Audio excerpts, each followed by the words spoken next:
Ruth 1. Elimelech's family goes to Moab. In the days when the judges ruled there was a famine in the land, and a certain man of Bethlehem in Judah went to sojourn in the country of Moab, he and his wife and his 2 sons. The name of the man was Elimelech and the name of his wife Naomi, and the names of his 2 sons were Mahlon and Chilion, they were Ephrathites from Bethlehem in Judah. They went into the country of Moab and remained there. But Elimelech, the husband of Naomi, died, and she was left with her 2 sons. These took Moabite wives, the name of the one was Orpah and the name of the other Ruth. They lived there about 10 years, and both Mahlon and Chilion died, so that the woman was bereft of her 2 sons and her husband. Naomi and her Moabite daughters-in-law. Then she started with her daughters-in-law to return from the country of Moab, for she had heard in the country of Moab that the Lord had visited his people and given them food. So she set out from the place where she was, with her 2 daughters-in-law, and they went on the way to return to the land of Judah. But Naomi said to her 2 daughters-in-law, "Go, return each of you to her mother's house. May the Lord deal kindly with you, as you have dealt with the dead and with me. The Lord grant that you may find a home, each of you in the house of her husband." Then she kissed them, and they lifted up their voices and wept. And they said to her, "No, we will return with you to your people." But Naomi said, "Turn back, my daughters, why will you go with me? Have I yet sons in my womb that they may become your husbands? Turn back, my daughters, go your way, for I am too old to have a husband. If I should say I have hope, even if I should have a husband this night and should bear sons, would you therefore wait till they were grown? Would you therefore refrain from marrying? No, my daughters, for it is exceedingly bitter to me for your sake that the hand of the Lord has gone forth against me." Then they lifted up their voices and wept again, and Orpah kissed her mother-in-law, but Ruth clung to her. And she said, "See, your sister-in-law has gone back to her people and to her gods, return after your sister-in-law." But Ruth said, "Entreat me not to leave you or to return from following you, for where you go I will go, and where you lodge I will lodge. Your people shall be my people, and your God my God, where you die I will die, and there will I be buried. May the Lord do so to me and more also if even death parts me from you."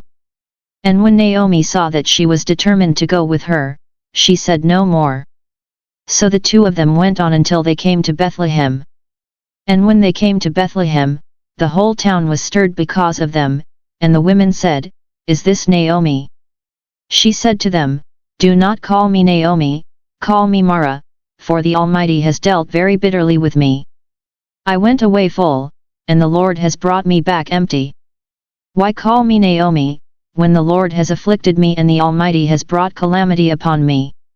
So Naomi returned, and Ruth the Moabitess her daughter-in-law with her, who returned from the country of Moab. And they came to Bethlehem at the beginning of barley harvest. Ruth 2. Ruth meets Boaz. Now Naomi had a kinsman of her husband's, a man of wealth, of the family of Elimelech, whose name was Boaz. And Ruth the Moabitess said to Naomi, "Let me go to the field, and glean among the ears of grain after him in whose sight I shall find favor." And she said to her, "Go, my daughter." So she set forth and went and gleaned in the field after the reapers, and she happened to come to the part of the field belonging to Boaz, who was of the family of Elimelech. And behold, Boaz came from Bethlehem, and he said to the reapers, "The Lord be with you." And they answered, "The Lord bless you." Then Boaz said to his servant who was in charge of the reapers, "Whose maiden is this?" And the servant who was in charge of the reapers answered, "It is the Moabite maiden, who came back with Naomi from the country of Moab."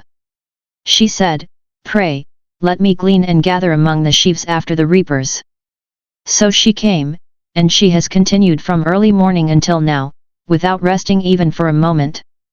Then Boaz said to Ruth, "Now, listen, my daughter, do not go to glean in another field or leave this one, but keep close to my maidens. Let your eyes be upon the field which they are reaping, and go after them. Have I not charged the young men not to molest you? And when you are thirsty, go to the vessels and drink what the young men have drawn." Then she fell on her face, bowing to the ground, and said to him, "Why have I found favor in your eyes, that you should take notice of me, when I am a foreigner?" But Boaz answered her, "All that you have done for your mother-in-law since the death of your husband has been fully told me, and how you left your father and mother and your native land and came to a people that you did not know before. The Lord recompense you for what you have done, and a full reward be given you by the Lord, the God of Israel, under whose wings you have come to take refuge." Then she said, "You are most gracious to me, my lord, for you have comforted me and spoken kindly to your maidservant, though I am not one of your maidservants." And at mealtime Boaz said to her, "Come here, and eat some bread, and dip your morsel in the wine." So she sat beside the reapers, and he passed to her parched grain, and she ate until she was satisfied, and she had some left over. When she rose to glean, Boaz instructed his young men, saying, "Let her glean even among the sheaves, and do not reproach her. And also pull out some from the bundles for her, and leave it for her to glean, and do not rebuke her." So she gleaned in the field until evening, then she beat out what she had gleaned, and it was about an ephah of barley. And she took it up and went into the city. She showed her mother-in-law what she had gleaned, and she also brought out and gave her what food she had left over after being satisfied. And her mother-in-law said to her, "Where did you glean today? And where have you worked? Blessed be the man who took notice of you." So she told her mother-in-law with whom she had worked, and said, "The man's name with whom I worked today is Boaz." And Naomi said to her daughter-in-law, "Blessed be he by the Lord, whose kindness has not forsaken the living or the dead." Naomi also said to her, "The man is a relative of ours, one of our nearest kin." And Ruth the Moabitess said, "Besides, he said to me, 'You shall keep close by my servants, till they have finished all my harvest.'" And Naomi said to Ruth, her daughter-in-law, "It is well, my daughter, that you go out with his maidens, lest in another field you be molested."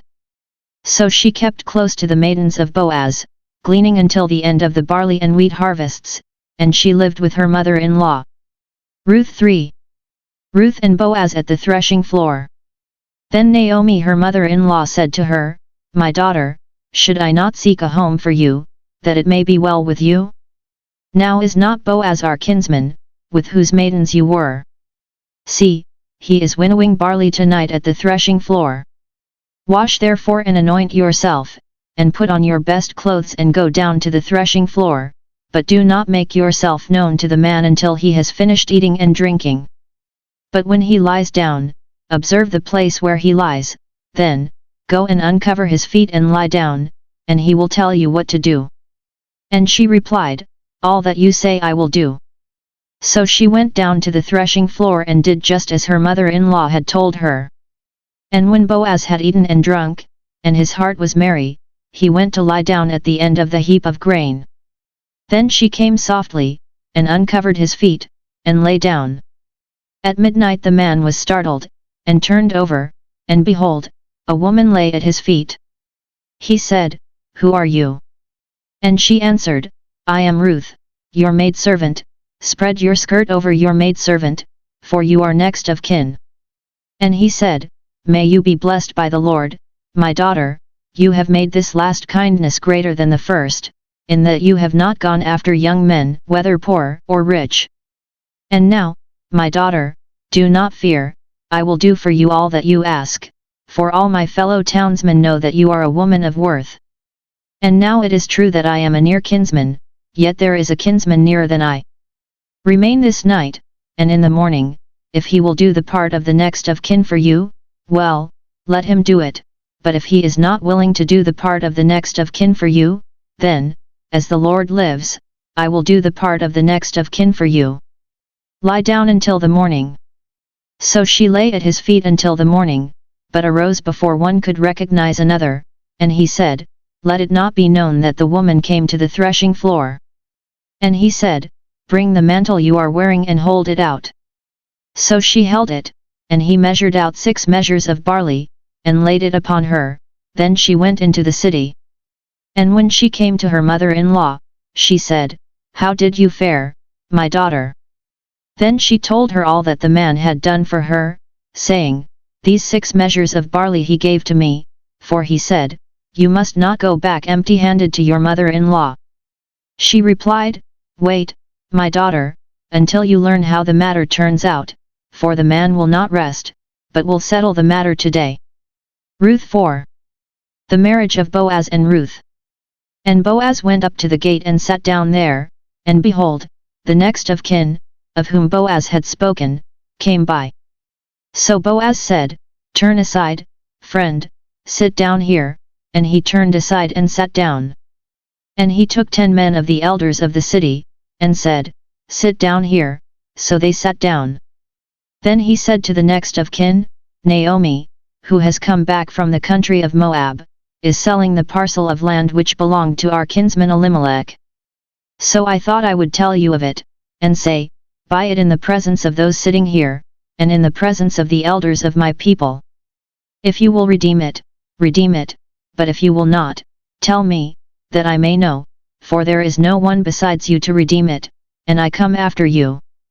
And he said, "I will redeem it." Then Boaz said, "The day you buy the field from the hand of Naomi, you are also buying Ruth the Moabitess, the widow of the dead, in order to restore the name of the dead to his inheritance." Then the next of kin said, "I cannot redeem it for myself, lest I impair my own inheritance. Take my right of redemption yourself, for I cannot redeem it." Now this was the custom in former times in Israel concerning redeeming and exchanging. To confirm a transaction, the one drew off his sandal and gave it to the other, and this was the manner of attesting in Israel. So when the next of kin said to Boaz, "Buy it for yourself," he drew off his sandal. Then Boaz said to the elders and all the people, "You are witnesses this day that I have bought from the hand of Naomi all that belonged to Elimelech and all that belonged to Chilion and to Mahlon. Also Ruth the Moabitess, the widow of Mahlon, I have bought to be my wife, to perpetuate the name of the dead in his inheritance, that the name of the dead may not be cut off from among his brethren and from the gate of his native place. You are witnesses this day." Then all the people who were at the gate, and the elders, said, "We are witnesses. May the Lord make the woman, who is coming into your house, like Rachel and Leah, who together built up the house of Israel. May you prosper in Ephrathah and be renowned in Bethlehem, and may your house be like the house of Perez, whom Tamar bore to Judah, because of the children that the Lord will give you by this young woman." The genealogy of David. So Boaz took Ruth and she became his wife, and he went into her, and the Lord gave her conception, and she bore a son.